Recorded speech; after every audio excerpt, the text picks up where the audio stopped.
ಮನೆ ಮದ್ದು ಭಾಗವಾಗಿ ಇವತ್ತಿನ ಕಾರ್ಯಕ್ರಮದಲ್ಲಿ ದೇಹದ ಪರಿಪೂರ್ಣ ಆರೋಗ್ಯಕ್ಕೆ ಅನುಸರಿಸಬೇಕಂತ ನಿತ್ಯ ಕ್ರಮ ಏನಿದೆ ಇದು ನೋಡೋಣ. ಅದ್ಭುತವಾದ ವಿಷಯ.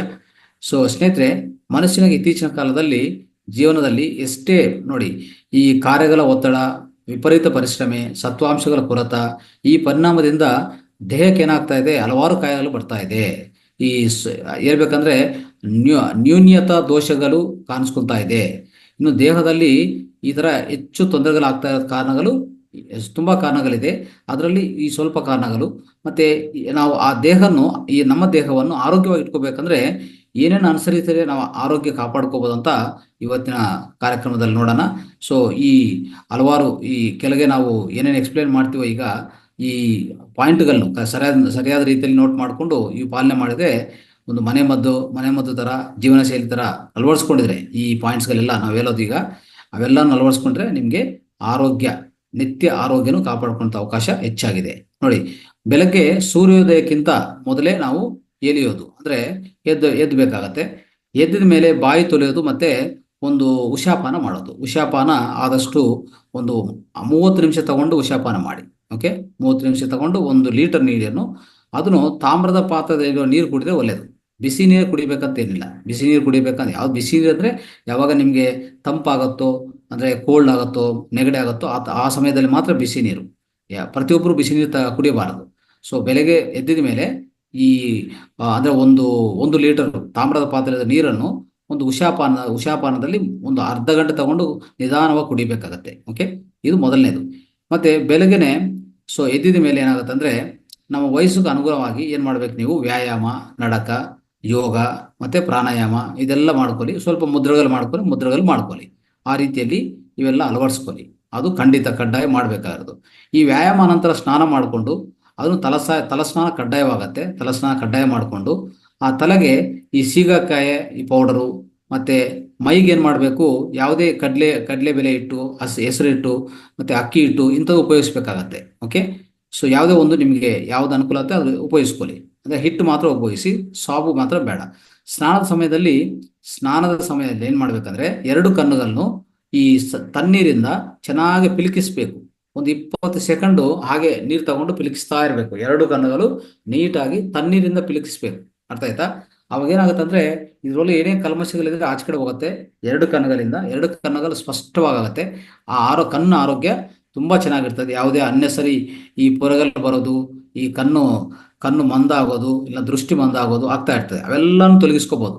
ಬೆಳಗ್ಗೆ ಸ್ನಾನ ಮಾಡೋ ಸಮಯ ಏನ್ ಮಾಡ್ಬೇಕು, ತಣ್ಣೀರು ತಗೊಂಡು 2 ಕಣ್ಣುಗಿನ 20 ಸೆಕೆಂಡ್, ಇದಕ್ಕೊಂದು 10 ಸೆಕೆಂಡ್ ಚೆನ್ನಾಗಿ ಆ ನೀರಿಂದನೇ ಪಿಲುಕಿಸ್ಬೇಕು ಚೆನ್ನಾಗಿ. ಓಕೆ, ಆವಾಗ ಒಳಗಡೆ ಇರುವಂತ ಎಲ್ಲ ಕಲ್ಮಶ ಆಚೆ ಕಡೆ ಹೋಗುತ್ತೆ. ಸೊ ಈ ರೀತಿಯಲ್ಲಿ ಮತ್ತೆ ವಾರಕ್ಕೊಂದ್ಸರಿ ಎಣ್ಣೆ ಸ್ನಾನ ತುಂಬಾ ಒಳ್ಳೆಯದು. ವಾರಕ್ಕೊಂದ್ಸರಿ ಎಣ್ಣೆ ಸ್ನಾನ ಕಡ್ಡಾಯವಾಗಿ ಮಾಡ್ಬೇಕಾಗತ್ತೆ. ಆಮೇಲೆ ನೋಡ್ಕೊಳ್ಳಿ, ಸ್ನಾನದ ನಂತರ ಸ್ನಾನದಾಯ್ತು, ಏನ್ ಮಾಡ್ಬೇಕು ನೆಕ್ಸ್ಟು, ಧ್ಯಾನ ಮಾಡ್ಕೊಳ್ಳಿ. ಸೊ ನಿಮ್ಗೆ ಸ್ನಾನ ಅಂದ್ರೆ ಓಂಕಾರ ಮಂತ್ರ ಹೇಳ್ಕೊಳ್ಳಿ. ಆಮೇಲೆ ಧ್ಯಾನ ಮಾಡಿ ಚೆನ್ನಾಗಿ. ಸೊ ಈ ರೀತಿಯಲ್ಲಿ ಈ ಪದ್ಧತಿಗಳನ್ನು ಅವಲಂಬಿಸಬೇಕಾಗತ್ತೆ. ಪ್ರತಿ ಊಟ ಅಥವಾ ಉಪಹಾರದ ನಂತರ ಕನಿಷ್ಠ ಒಂದು 100 ಹೆಜ್ಜೆ ಕಡ್ಡಾಯ. ಅಂದ್ರೆ ಊಟ, ಉಪಹಾರ, ಬೆಳಗ್ಗೆ ಉಪಹಾರ లేదా ಯಾವುದೇ ಊಟ ತಿಂದ್ರೆ ಅದಾದ್ಮೇಲೆ ಒಂದು 100 ಹೆಜ್ಜೆ ಅನ್ನೋದು ಕಡ್ಡಾಯ ಮಾಡ್ಬೇಕಾಗತ್ತೆ. ಒಂದು 100 ಸ್ಟೆಪ್ಸ್ ವಾಕಿಂಗ್ ಮಾಡ್ಬೇಕಾಗತ್ತೆ, ನಡಕ ಮಾಡ್ಬೇಕಾಗತ್ತೆ. ಇದನ್ನು ಬಹಳ ಇಂಪಾರ್ಟೆಂಟ್ ಆಗುತ್ತೆ. ಆಮೇಲೆ ಮಿಕ್ಕಿದ ಸಮಯದಲ್ಲಿ ನೀವು ವಾಕಿಂಗ್ ಹೋಗುವಾಗ 2 ಕಿಲೋಮೀಟರ್ ಅನಿವಾರ್ಯವಾಗಿ ಮಾಡ್ಬೇಕಾಗತ್ತೆ. ಕಡ್ಡಾಯವಾಗಿ 2 ಕಿಲೋಮೀಟರ್ ನಡೆಯೋದು ತುಂಬಾ ಉತ್ತಮ ಅಂತ ಹೇಳ್ತಾರೆ. ಆಮೇಲೆ ಊಟದ ಅನಂತರ 5 ನಿಮಿಷ ವಜ್ರಾಸನದಲ್ಲಿ ಕೂತ್ಕೋಬೇಕಾಗತ್ತೆ. ಅವಾಗ ಜೀರ್ಣಕ್ರಿಯೆ ಚೆನ್ನಾಗಾಗುತ್ತದೆ. ನೋಡಿ, ಇಷ್ಟೆಲ್ಲ ಅಂಶಗಳು ಅಂದ್ರೆ ಊಟ ಅನಂತರ ಒಂದು 5 ನಿಮಿಷ ಕಾಲ ವಜ್ರಾಸನದಲ್ಲಿ ಕೂತ್ಕೊಂಡ್ರೆ ತುಂಬಾ ಉತ್ತಮ ಆಗತ್ತೆ. ನಡಕ ಸಮಯದಲ್ಲಿ 2 ಕಿಲೋಮೀಟರ್ ಕನಿಷ್ಠ ಪಕ್ಷದಲ್ಲಿ ಪ್ರತಿ ದಿವಸ ನಡೆಯಬೇಕು ಪ್ರತಿಯೊಬ್ಬರು. ಅರ್ಥ ಮಾಡ್ಕೊಳ್ಳಿ. ಈ ರೀತಿಯಲ್ಲಿ ಅಳವಡಿಸ್ಕೊಳ್ಳಿ.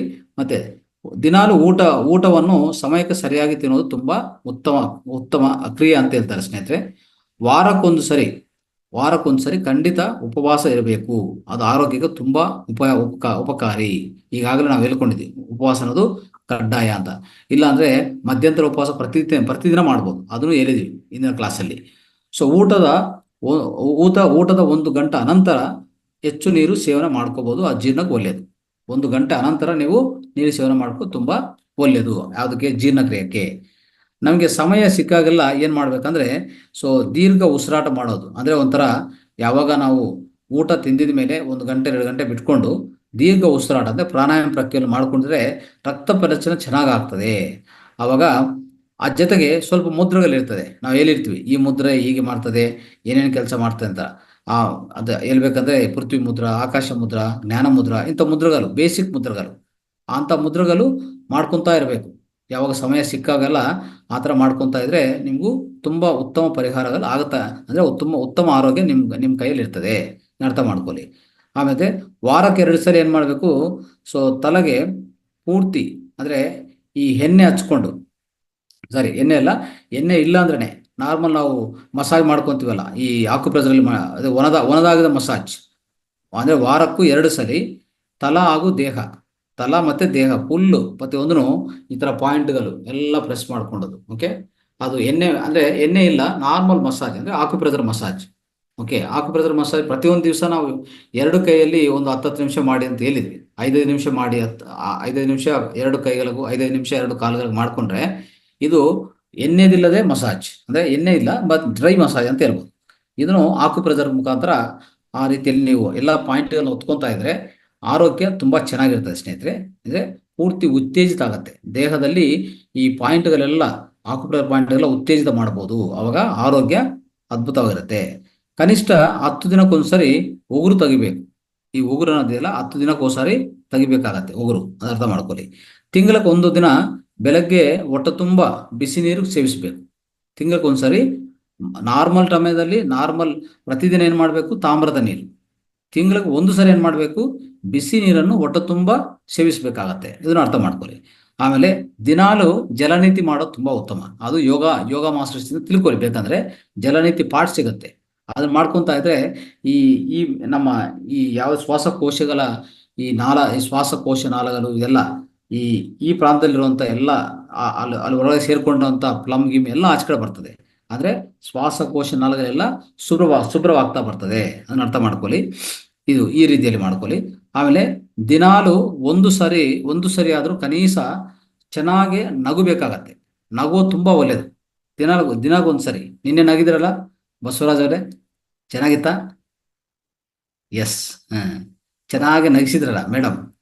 ನಮ್ಮ ಯಾರು ಮರ್ಮ ಥೆರಪಿ ಮೇಡಮ್, ರೂಪಾ ಮೇಡಮ್, ತುಂಬ ಚೆನ್ನಾಗಿತ್ತು. ಆ ಥರ ಪ್ರತಿದಿನ ದಿನಕ್ಕೊಂದ್ಸರಿ ಖಂಡಿತವಾಗಿ ಕಡ್ಡಾಯವಾಗಿ ಯಾವುದೋ ಒಂದು ಸಮಯದಲ್ಲಿ ಒಂದು 5 ನಿಮಿಷ ಸುಮ್ಮನೆ ನಗ್ತಾ ಇರಬೇಕು. ಎಲ್ಲ ಫುಲ್ ಬಾಡಿ ಎಲ್ಲ ಒಂಥರ ವೈಬ್ರೇಟ್ ಆಗಿ ಒಳಗಡೆಯಿಂದ ಅದ್ಭುತವಾದ ಶಕ್ತಿ ಮೇಲೆ ಬರ್ತದೆ. ಆ ಶಕ್ತಿಯಿಂದನೇ ಎಷ್ಟೋ ರೋಗಗಳು ವಾಸಿ ಆಗತ್ತೆ. ಅದಕ್ಕೊಂದು ಉದಾಹರಣೆ ನಾನು ಇಂದಿನ ಕ್ಲಾಸಲ್ಲಿ ಹೇಳಿದ್ದೀನಿ, ಅದ್ಭುತವಾದ ವಿವರಣೆ ಹೇಳಿದ್ದೀನಿ. ಒಂದು ನಗೆಯೋದ್ರಿಂದ ಏನಾಗಿದೆ ಅಂತ ಒಂದು ಪವಾಡದ ಅಂಶ ಆಗಿದೆ. ಅದನ್ನು ಇಂದಿನ ಕ್ಲಾಸಲ್ಲಿ ಹೇಳಿದ್ದೀನಿ. ಆ ರೀತಿಯಲ್ಲಿ ಎಷ್ಟೇ ಅನಾರೋಗ್ಯ ಇದ್ರೂ ನಗೆಯೋದ್ರಿಂದ ಹೋಗುತ್ತೆ ಅಂತ ಹೇಳ್ತಾರೆ. ಅದಕ್ಕೆ ಪ್ರತಿದಿನ ಮಾಡಬೇಕು. ದಿನಕ್ಕೆ 1 ಸರಿ ಆದ್ರೂ ಪ್ರಕೃತಿಗೆ ಅನುಗುಣವಾಗಿ ಎಲೆನೀರು, ಕಬ್ಬಿನ ಹಾಲು, ಹಸು ಹಾಲು, ಹಣ್ಣಿನ ರಸ, ಮಜ್ಜಿಗೆ, ಕರಿಕೆ ರಸ, ಗೋಧಿ ಹಲ್ಲಿನ ರಸ, ಯಾವುದಾದ್ರೂ ಒಂದನ್ನು ಸೇವಿಸೋದು ತುಂಬ ಉತ್ತಮ. ಆರೋಗ್ಯ ತುಂಬ ಒಳ್ಳೆಯದು. ಇದರಲ್ಲಿ ಯಾವುದೋ ಒಂದು ನಿಮ್ಗೆ ಏನು ಅನುಕೂಲ ಆದ ಅದು ನೀವು ಸೇವಿಸಬೇಕಾಗತ್ತೆ. ಇವೆಲ್ಲ ಈ ಒಂಥರ ಹೇಳ್ಬೇಕಂದ್ರೆ ಪ್ರಕೃತಿಗೆ ಅನುಗುಣವಾಗಿ ಇರುವಂಥ ಅಂಶಗಳಿವೆಲ್ಲ. ಮತ್ತೆ ದಿನಕ್ಕೂ 3 ರಿಂದ 4 ಲೀಟರ್ ನೀರು ಕಡ್ಡಾಯ ಸೇವಿಸಬೇಕು. ನಾನು ಈಗಾಗಲೇ ಹೇಳ್ತಾ ಇದ್ದೀನಿ 4 ಲೀಟರ್ ಕಡ್ಡಾಯ ಸೇವಿಸಬೇಕಂತ. ನೆಕ್ಸ್ಟು, ಮಾತನಾಡುವಾಗ ಮೌನ ಭೋಜನ ಬಹುಲ ಶ್ರೇಷ್ಠ. ಮಾತನಾಡದೆ ಮಾಡುವಂಥ ಭೋಜನ ಇದೆಯಲ್ಲ, ಅದು ಮೌನ ಭೋಜನ ಅಂತ ಹೇಳ್ತೀವಿ. ಅದು ಬಹುಲ ಶ್ರೇಷ್ಠ. ದಿನದಲ್ಲಿ ಸ್ವಲ್ಪ ಸಮಯ ಅಥವಾ ವಾರದಲ್ಲಿ 4 ಗಂಟೆ ಕಾಲ ಮೌನದಲ್ಲಿ ಇರಬೇಕು. ದಿನದಲ್ಲಿ ಒಂದು ಗಂಟೆ, ದಿನದಲ್ಲಿ 1 ಗಂಟೆ, ಪೂರ್ತಿ ದಿನದಲ್ಲಿ 1 ಗಂಟೆ 2 ಗಂಟೆ ಸುಮ್ಮನೆ ಕೂತ್ಕೊಳ್ಳೋದು ಮೌನ. ಅಂದರೆ ಯಾರ ಹತ್ರ ಮಾತಾಡೋದಿಲ್ಲ, ಬಾಯಿಂದ ಮಾತು ಇಲ್ಲ, ಮನಸ್ಸಲ್ಲಿ ಯೋಚನೆ ಇಲ್ಲ. ಈ ರೀತಿಯಲ್ಲಿ ಸುಮ್ಮನೆ ಕಣ್ಣು ತೆರೆಸ್ಕೊಂಡೇ ಮೌನ ಮಾಡ್ಬೋದು. ಆ ರೀತಿಯಲ್ಲಿ ಯಾರ ಹತ್ರ ಮಾತಾಡಲ್ಲ, ಅದು ಮೌನ ಅಂತ ಹೇಳ್ತೀವಿ. ಅದು ತುಂಬ ಒಳ್ಳೆಯದು, ಅರ್ಥ ಮಾಡ್ಕೊಳ್ಳಿ. ಆಮೇಲೆ ನಿಂತು ಮೂತ್ರ ವಿಸರ್ಜನೆ ಮಾಡೋದ್ರಿಂದ ಕಿಡ್ನಿಗೆ ತೊಂದರೆ ಆಗ್ತದೆ. ನಿಂತ್ಕೊಂಡು ಮೂತ್ರ ವಿಸರ್ಜನೆ ಮಾಡ್ತೀವಲ್ಲ, ಅದು ತುಂಬ ತೊಂದರೆ ಆಗತ್ತೆ. ಯಾವುದಕ್ಕೆ? ಕಿಡ್ನೀಸ್ ಇತ್ತೀಚಿನ ಕಾಲದಲ್ಲಿ ಕಿಡ್ನಿ ವ್ಯಾಧಿಗಳು ಬರ್ತಾ ಇದ್ದ ಕಾರಣ ನಾವು ನಿಂತ್ಕೊಂಡು ಮೂತ್ರ ವಿಸರ್ಜನೆ ಮಾಡೋದು, ಅದು ಮಾಡಬಾರ್ದು. ದಯವಿಟ್ಟು ಎಲ್ಲರನ್ನೂ ಚೇಂಜ್ ಮಾಡ್ಕೊಳ್ಳಿ, ನಿಮ್ಮ ಜೀವನ ಶೈಲಿ ಚೇಂಜ್ ಮಾಡ್ಕೊಳ್ಳಿ. ಆಮೇಲೆ ದಿನದಲ್ಲಿ ಬೆವರು ಬರುವಂಥ ಪರಿಶ್ರಮ ಮಾಡಲೇಬೇಕು. ಪ್ರತಿದಿನದಲ್ಲಿ ಬೆವರು, ನಮ್ಮ ದೇಹದಿಂದ ಬೆವರು ಹೋಗುವಂಥ ಅಂತ ಪರಿಶ್ರಮ ನಾವು ಪ್ರತಿದಿನ ಮಾಡಲೇಬೇಕು, ಪ್ರತಿಯೊಬ್ಬರು ಮಾಡಲೇಬೇಕು ಅಂತ. ಅಂದರೆ ಈಗ ವ್ಯಾಯಾಮ ಮಾಡ್ತೀವಿ, ನಡಕ ಮಾಡ್ತೀವಿ, ಬೆವರು ಬರಬೇಕು. ಇಲ್ಲ ಗಾರ್ಡನಿಂಗ್ ಮಾಡಿ ಬೆವರು ಬರಬೇಕು. ಕೆಲಸಕ್ಕೆ ಹೋಗಿ ಬೆವರು ಬರಬೇಕು. ಮನೆಯಲ್ಲಿ ನಮ್ಮ ಹೆಣ್ಮಕ್ಳೆಲ್ಲ ಕೆಲಸ ಮಾಡ್ತಾ ಇರ್ತಾರೆ, ಅದರಿಂದನೂ ಚೆನ್ನಾಗಿ ಬೆವರು ಬರಬೇಕು. ಬಂದ್ರೇ ಆರೋಗ್ಯ, ಇಲ್ಲ ಅಂದರೆ ಅನಾರೋಗ್ಯ. Okay, right. ಸೊ ಈ ರೀತಿಯಲ್ಲಿ ಟಾಕ್ಸಿನ್ಸ್ ಹೋಗುತ್ತೆ. ಬೆವರು ಬಂದ್ರೆ ಏನಾಗುತ್ತೆ, ನಮ್ಮ ಒಳಗಡೆ ಇರುವಂಥ ವಿಷ ಪದಾರ್ಥಗಳು, ಟಾಕ್ಸಿನ್ಸು, ತ್ಯಾಜ್ಯ ವಸ್ತುಗಳು, ಭಾರಲೋಹಗಳು ಏನಿದ್ರೋ ಎಲ್ಲಾನು ಆಚೆ ಕಡೆ ಕಲಿಸ್ತೀವಿ, ತ್ಯಜಿಸ್ತೀವಿ. ಯಾವುದಿಂದ? ಬೆವರಿಂದ. ಅದನ್ನು ಕಡ್ಡಾಯ. ಆಮೇಲೆ ಹಗಲು ವಿಶ್ರಾಂತಿ ಪಡೆಯೋದು ಉತ್ತಮನೇ, ಆದರೆ ನಿದ್ರೆ ಒಳ್ಳೆಯದಲ್ಲ. ಹಗಲು ವಿಶ್ರಾಂತಿ ಅಂದರೆ ನಾವು ಊಟ ತಿಂದ ಮೇಲೆ, ನಾವು ಈಗಾಗಲೇ ಹೇಳ್ಕೊಂಡಿದ್ವಿ, ಊಟ ತಿಂದ ಮೇಲೆ ಒಂದು 100 ಹೆಜ್ಜೆ ಅಂದರೆ 100 ಸ್ಟೆಪ್ಸು ಮಾಡೋದು. ತಿರ್ಗಿ ಬಂದ ಮೇಲೆ ಹಾಗೆ ಜಸ್ಟು ಮಲ್ಕೊಂಡೋದಂದರೆ ಮಲ್ಕೊಂಡು ಒಂದು ಗಾಢ ನಿದ್ರೆ ಹೋಗೋದಲ್ಲ, ಅದು ಒಳ್ಳೇದಲ್ಲ. ವಿಶ್ರಾಂತಿ ಮಾತ್ರ ಅಷ್ಟೇ. ಅಂದರೆ ದೇಹಕ್ಕೆ ವಿಶ್ರಾಂತಿ ಕೊಟ್ಟರೆ ಚೆನ್ನಾಗಿ ಪಚನ ಮಾಡ್ಕೊತದೆ ಅದು. ಆ ಪಚನ ಮಾಡೋ ಟೈಮಲ್ಲಿ ಬೇರೆ ಕೆಲಸ ಏನು ಮಾಡಬಾರ್ದು ಅಂತ ನಾನು ಇಂದಿನ ಕ್ಲಾಸಲ್ಲಿ ಹೇಳ್ತಾ ಬಂದಿದ್ದೀನಿ, ದಯವಿಟ್ಟು ಗಮನಿಸ್ಕೊಳ್ಳಿ. ಸೊ ಈ ರೀತಿಯಲ್ಲಿ ಈ ಈ ಇಷ್ಟು ಕ್ರಮಗಳು ಹೇಳಿದ್ವಲ್ಲ ಸ್ನೇಹಿತರೆ, ಎಲ್ಲ ಕ್ರಮಗಳನ್ನು ಅನುಸರಿಸಿಕೊಂಡು ಆರೋಗ್ಯಕ್ಕೆ ಈ ಅದ್ಭುತವಾದ ಈ ಕ್ರಮಗಳನ್ನು ಅನುಸರಿಸಿದ್ರೆ ನಿಮಗೂ ಅದ್ಭುತವಾದ ಆರೋಗ್ಯ, ಸೊ ಸುಂದರವಾದ ಆರೋಗ್ಯ ನಿಮಗೆ ಸಿಗ್ತದೆ ಅಂತ ಹೇಳ್ತಾ, ಇವತ್ತಿನ ಕಾರ್ಯಕ್ರಮದಲ್ಲಿ ಮನೆ ಮದ್ದು ಭಾಗವಾಗಿ ಈ ದೇಹದ ಪರಿಪೂರ್ಣ ಆರೋಗ್ಯಕ್ಕಾಗಿ ಅನುಸರಿಸಬೇಕಾದಂಥ ನಿತ್ಯ ಕ್ರಮಗಳೇನಂತ ಹೇಳಕ್ಕೆ ಪ್ರಯತ್ನ ಮಾಡಿದ್ವಿ. ಎಲ್ಲರೂ ನೀವು ಕೇಳಿಸ್ಕೊಂಡಿದ್ದಕ್ಕೂ ಎಲ್ಲರಿಗೂ ಧನ್ಯವಾದಗಳು. ನಮಸ್ತೆ, ಥ್ಯಾಂಕ್ ಯು.